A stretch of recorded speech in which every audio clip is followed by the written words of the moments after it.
Yang pertama itu ada konsep dasar inovasi dalam manajemen sekolah. Inovasi dalam atau pembaruan digunakan untuk memecahkan masalah pendidikan perubahan baru dan kualitatif berbeda dari hal yang ada sebelumnya, serta sengaja diusahakan meningkatkan kemampuan dalam mencapai tujuan pendidikan.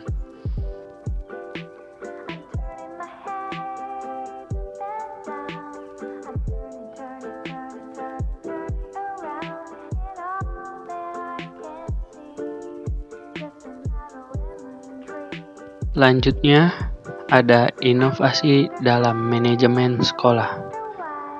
Di sini berarti upaya perubahan baru dalam ruang lingkup manajemen sekolah.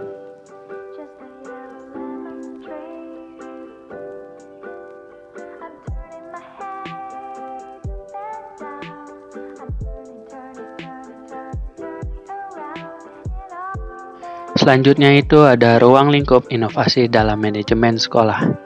Yang pertama, bidang peserta didik. Pengelompokan dalam proses pembelajaran dengan karakteristik. Yang kedua, bidang tujuan pendidikan.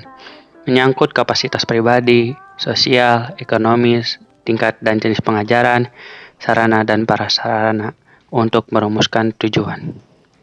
Yang ketiga itu ada isi pelajaran. Menurut jenisnya, efek atau dampak kapasitas anak didik, bidang dan struktur ilmu pengetahuan, manfaat, kemampuan mental, dan derajat spesialisasi.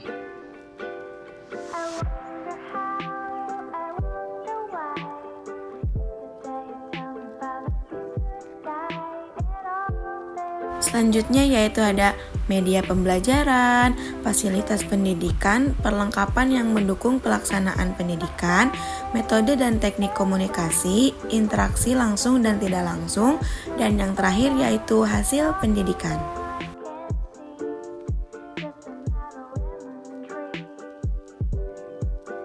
Selanjutnya ada lemahnya manajemen dalam sekolah. Yang pertama yaitu model sistem supervisi yang berlaku masih yang lama, belum menyinggung ide bottom up yang telah dimiliki sebagai teori manajemen yang perlu diterapkan. Dan yang kedua yaitu ada sistem supervisi yang kaku, telah menghambat dan mematikan kreativitas kepala sekolah dan guru, karena mereka ini harus mengacu pada butir-butir supervisi yang tidak memberikan peluang untuk aktif dan kreatif.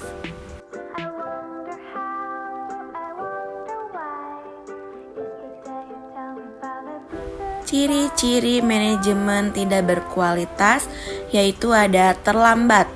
Manajemen ini cenderung mengalami kegagalan dan tidak berkualitas apabila kurang gesit dalam bertindak dan mengambil sesuatu keputusan. Selanjutnya ada salah.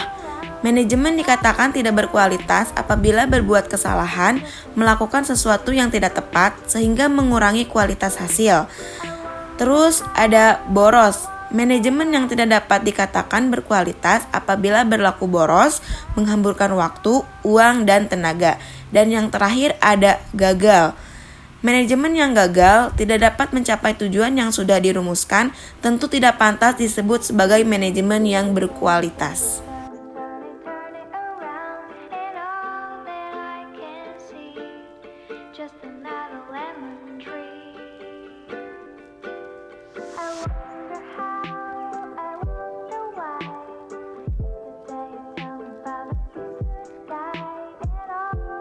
Manajemen berbasis sekolah.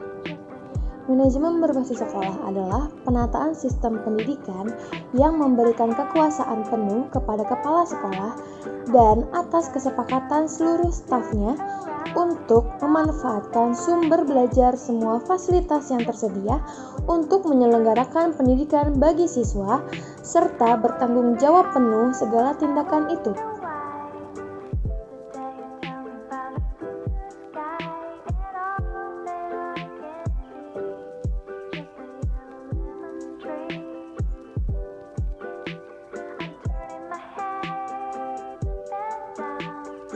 Karakteristik manajemen sekolah. Karakteristik yang pertama adalah guru diberi kebebasan untuk aktif dan kreatif dalam menentukan strategi pembelajaran, memilih sumber, memilih media belajar, mengelola kelas, dan mengevaluasi.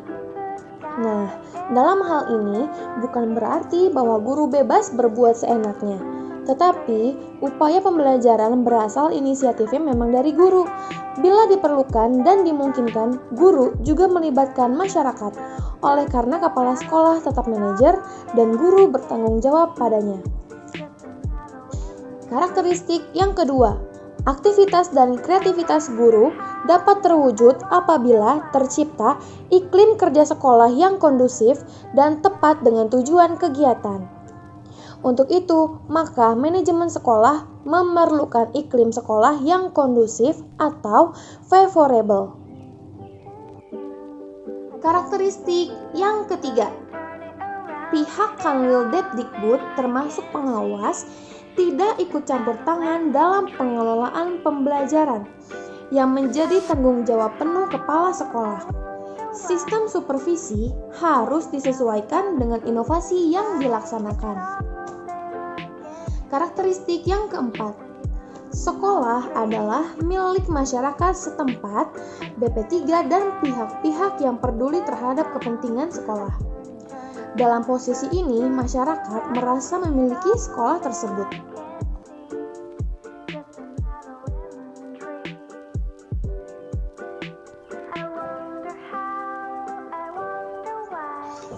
Selanjutnya yang kelima, siswa sebagai subjek yang langsung menjadi tumpuan sasaran dilibatkan oleh guru dalam pemilihan kegiatan.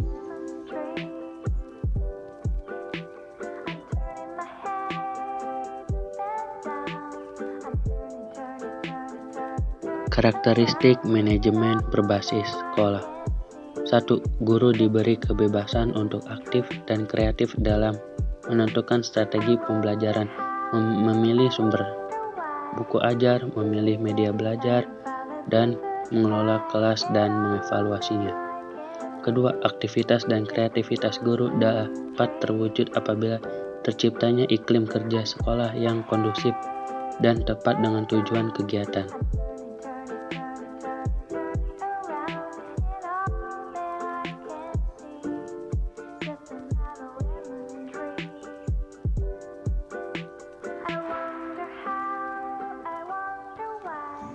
Kendala manajemen berbasis sekolah.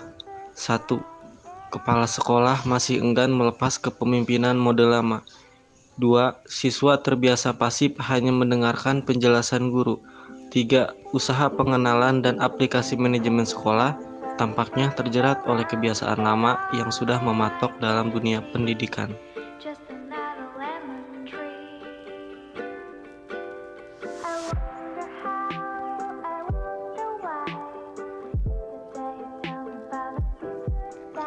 Inovasi manajemen sekolah telah banyak dan masih dilaksanakan dalam upaya perubahan-perubahan baru dengan ruang lingkup manajemen sekolah seperti bidang peserta didik, tujuan pendidikan, isi pelajaran, media pembelajaran, fasilitas pendidikan, metode dalam teknik komunikasi dan hasil pendidikan. Para ahli pendidikanlah yang masih dituntut untuk memperjuangkan dengan gigih keterlaksanaannya.